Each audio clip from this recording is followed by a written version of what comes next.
Think the like view from afar, quick blink, yeah, absolutely. You would be better with guys that you're more familiar with in key positions of knowledge. I'm not convinced, obviously quarterback's the most key position, but wide receiver, you definitely know all their names. I'm just not convinced that it's a more important position than some of the others on the field. And so then I see this from Ben Solak, who writes the Seahawks offseason got a ton of coverage, so we don't need to rehash it all. But when Geno Smith, Tyler Lockett, and DK Metcalf leave the building for Darnold, Kupp, and Marquez Valdez-Scantling, you're downgraded in my eyes. The offensive line still has big question marks, even if rookie Gray Zabel plays well.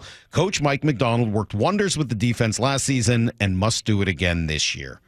I'll tell you what, Brock, so we've now heard this from a lot of national folks. I kind of like everything the Seahawks have done. I don't really have any issues with the things they've done. I think that what's fair from the national view here is that they haven't done enough. I don't have any issues with the moves they've made. The question is, have you made enough of them? And I think there's a very real possibility that they have not. And I think that idea of like, hey, you wanted to, your offensive line had question marks. What did you do? I added one offensive lineman. No, that's probably not enough, especially because he's going to be a rookie, right? Okay, we wanted to do this, that, and the other. We want to make sure the defense, did you add enough to make your defense great? Well, you brought in two rookies, one of which isn't going to play this year, and the other is more of a project with upside. Now, he may make your defense elite at some point, but is it going to be right away? I don't know that anyone thinks that's, sort of what Eamon Warry's going to do immediately. And so all of that is a long way of saying, and I wrote about it last night at seattlesports.com, I do think you've got to spend some time really looking hard at Trey Hendrickson and seeing if that is a possibility. You've got a ton of money that you haven't spent yet. If you are trying to reallocate your resources from wide receiver towards another more important part of your team, you've done step one, which is removing the money from the wide receiver position. But step two has to be actually reallocating it somewhere.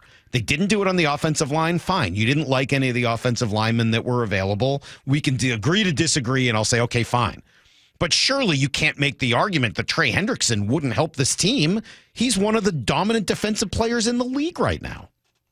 Okay, a couple things here. I think number one, from an offensive line standpoint, and anybody that we talk to locally addresses this and talks about this, from Brady to the Hawk blogger to Ray Roberts, the difference this line is with Abe Lucas and without it. When he is to, I think, the O-line what Randy Arozarena is to the Mariners lineup, just a bona fide difference maker. That, he's a good player, and you need to have good players, and to have bookend tackles that are both good players is a big deal. I think number two, when you talk about this defense, Salk, you probably got to add in Uchenna and DeMarcus Lawrence. Uchenna was lost for a majority of last season. DeMarcus Lawrence is still one of the better run-stuffing edge players with a lot of familiarity with this defensive coordinator. Good. So you got to kind of add those, I think, two pieces to the equation. I'm willing as well. to do that. I'm willing to talk through those two guys, and then, for sure. And then lastly, help me understand this one. And maybe Lyle and Maura and the Textoid and everybody can weigh in. We kind of waded into these waters a little bit a week ago or 2 weeks ago, Salk, when PFF's numbers came out and ranked Geno Smith number 10 and Sam Darnold number 26. And we had a little debate then. Can you just help me psychologically understand how Geno Smith now leaves and he's crowned as something he was never in his 3 years here in Seattle? It is bizarre. I mean, honestly, what is it? It's like the third time through the lineup with the Mariners bats. Like, this doesn't make sense. Why did, when we were kind of screaming and clamoring for, the QBR of Geno and the 4,000 yards and 70% and all, and no, he's a 20-something quarterback. He's a tier 3, tier 4.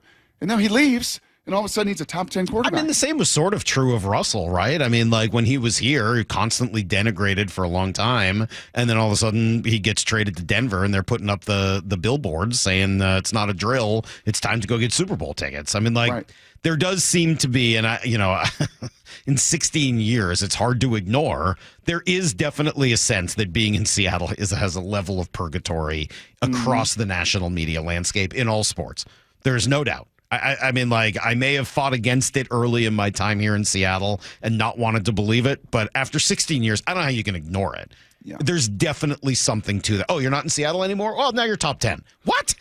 Like, how could that possibly be the case? Oh, Pete Carroll's back in the league. Oh, Pete Carroll loves. Oh, Pete Carroll wants him. Oh, Pete Carroll trades for him. I agree with you. We saw some people who gave Geno love, like Dan Orlovsky was always high on him, but Brock's right, it wasn't a lot. No. And what I don't get is they're saying, well, Sam Darnold is playing with a less talented team than last year. Is Geno not? Everyone's acting like he's going to go and have the best season. He's got Ashton Jeanty. He's got Brock Bowers.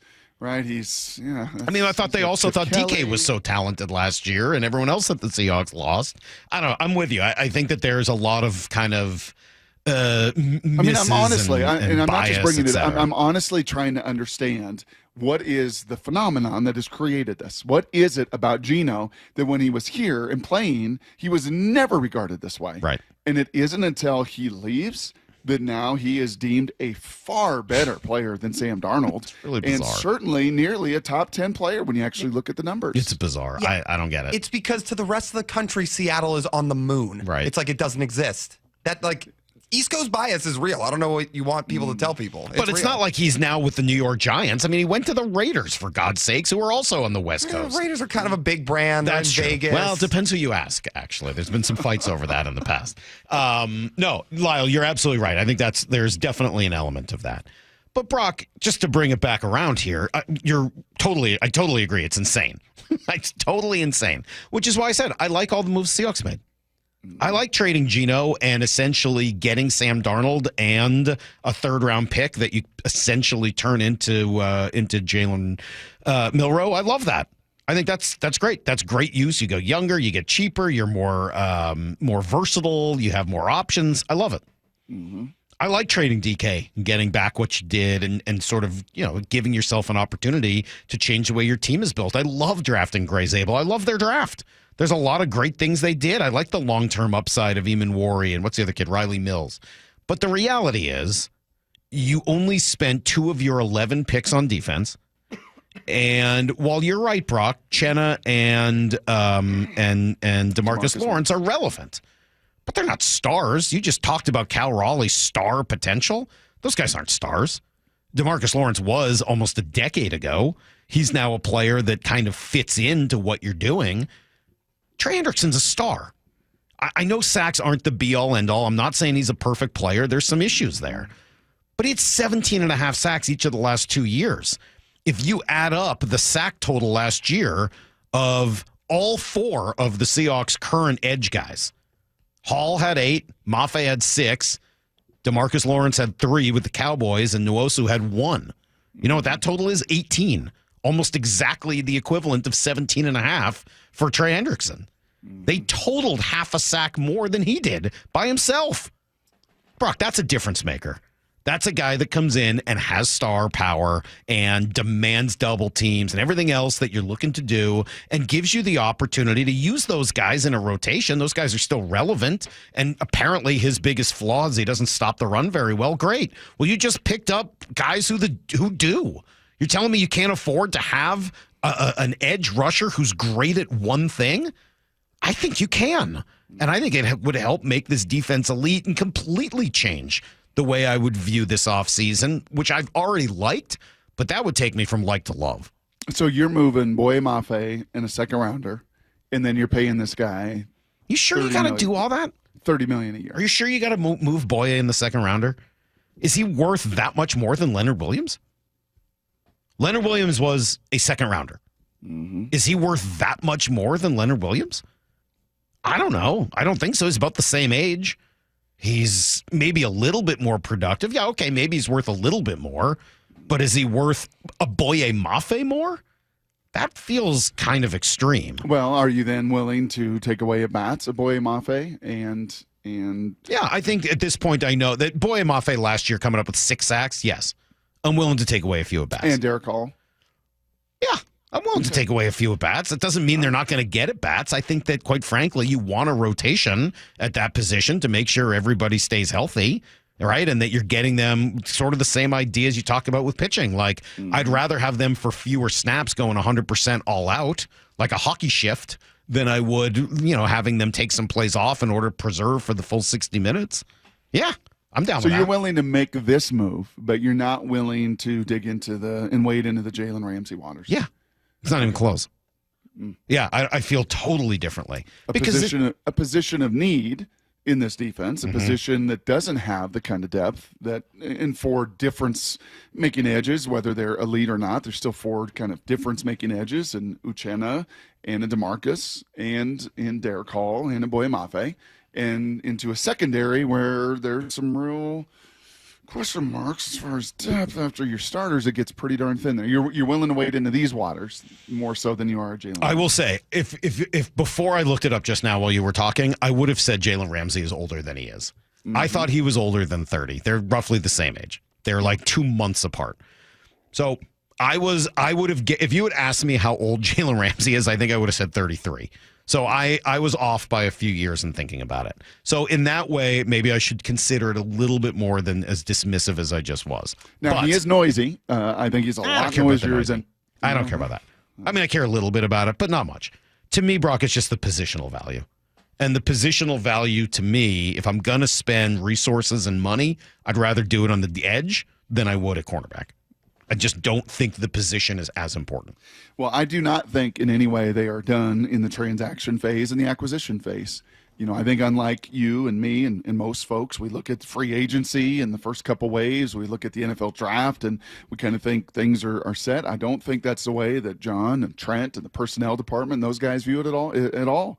I think they're viewing this next acquisition phase of some salary cap dumps, of teams looking at their rosters, of having these OTAs, of realizing like, well, we thought this, but there actually is a need there, an opportunity here. And I don't think by any means they're done. And we know that they have very much kicked the tires on Sewell Douglas and Shaq Griffin and would love to find a way to get either of those guys. And I would rather do that at corner. Session. Like, I'm fine with that at corner. I've been pretty steadfast about this offseason. Don't touch your defensive edge unless you can get great. I don't think you needed to draft a defensive edge player in the second round or anything like that. Riley Mills is a long-term thing, fine. Even then, he kind of plays more up front. Like, I don't need them to bring in another rotational piece of defense at the edge. But if you have an opportunity to get elite, I would rather have a rotational piece Star at versus corner. starter, right? That's right. Shaquille Griffin, or who was the other guy we mentioned? Sewell Douglas. Yeah, okay, fine. That's Starters. cool. Bring those guys in. They can start. They can play. They're part of your rotation at corner. I don't need another guy. You've got enough of those guys on the edge. But Trey Hendrickson was number 2 in the Defensive Player of the Year voting last year. You're talking about a star, a guy who changes what this defense is. And they've done this before, right? We kind of went through it yesterday, but Clowney and Dwayne Brown and Jamal Adams and Sheldon Richardson and Carlos Dunlap. And heck, you could even go as far as Leonard Williams, Marshawn Lynch, Jimmy Graham, Percy Harvin. Like, John does not mind throwing a lifeline to a player that is upset in their current situation and wants to get out. And the hit rate on all those names? Some have been better than others, obviously. There's no doubt. But Clowney worked out. I mean, he was good and worth what you gave up. Dwayne Brown certainly worked out and then some. Jamal and Sheldon, hey, don't trade with the Jets. Carlos Dunlap absolutely worked out. That was probably the best one. Leonard Williams worked out. Marshawn Lynch worked out. And then you got Jimmy, which, we've talked a lot about. It's complicated. And then Percy, complicated as well. But I don't think your hit rate is bad. I don't think that's a bad hit rate. And by the way, 3 of the best hits on there were guys in their 30s. Brown, Dunlap, and Williams. All 3 of those guys were 30-plus when you traded for them as well. Am I misremembering Carlos Dunlap? He's pretty good. Was he? He showed up here and had 8 sacks in 8 games. I know he had like the longest go-go gadget arms ever. Dude, he was pretty good for 2 years. He? Yeah. Okay, I'm just trying. I'm honestly, you've mentioned that now a handful of times. I'm trying, and I'm not trying to diminish the point. I'm trying to really remember. Was Dunlap? He was actually pretty good. I don't know if I would say he was great. That would be an exaggeration. That'd be a reach, I think. That would be a reach. Yes, Lyle. What, Lyle? Well, that was the year they couldn't get any pressure to save their lives the first handful of games of the year, and he changed that a little bit once he got in. And I'm sorry, I misspoke. He's had 5 sacks in 8 games when he first got here. Okay. That's pretty good. He started 6 of those games. He had 5 sacks in 8 games. Yep. Next year, he had 8.5 sacks. Okay. Now, again, I'm just looking at sacks. That's not everything, but he had 14 QB hits that year as well. And then that was it. They let him go after that So year. he's very solid. I would say those are really solid numbers. But he was not in any way Trey Hendrickson either. No, and you didn't have to pay him equally 30-something. No, understood. But, I mean, he was a guy who had only once in his career had double-digit sacks. This guy's coming off of 2 years of 17.5 sacks. He's one of the best defensive players in football. I can't believe that we're not united here saying, hey, you got a chance to get one of the best defensive players in football to make this defense elite at a premium defensive position? Am I taking crazy pills? Of course you want to trade for this guy. And in this situation, like you have a second pick and a player? Yes. 1,000,000 times yes. Where do I sign up for that? Yes. Make it happen. Let's do some Blue 88.